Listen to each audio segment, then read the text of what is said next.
Maradona বলেছিলেন, আমার জায়গা যে নিতে পারবে সে আর্জেন্টিনার সেরা খেলোয়াড় হতে পারবে।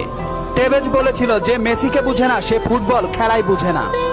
ব্রাজিলের পেলে বলেছিল, মেসিকে কখনোই খারাপ খেলতে দেখিনি, সে সবসময় একই ধারে খেলে আসছে। পেপ গার্দিওলা বলেছিলেন, মেসিকে নিয়ে কিছু লিখবেন না, না লিখে ওকে শুধু দেখে যান, কেননা কোনো কোচ বা সিস্টেম তাকে আটকাতে পারে না। রাইকেট বলেছিলেন, মেসির গোল এক একটা শিল্পকলা। আবার বলেছিলেন, মেসি মানে ফুটবলের ইতিহাস।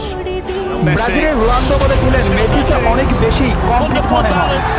ফিকো বলেছিলেন, মেসিকে দেখা মানে অর্গজমের পর অবিশ্বাস্য।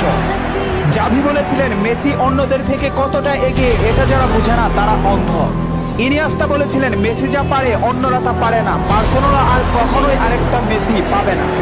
ব্রাজিলের রোনালদিনহো বলেছিলেন, আমি একবার বিশ্ব সেরা হয়েছিলাম, কিন্তু তখনও বার্সার সেরা প্লেয়ার হতে পারিনি, কারণ তখন বার্সাতে ছিল মেসি। অরিফ বলেছিলেন, মেসিকে দেখলে সবসময় সতর্ক থাকতে হয়।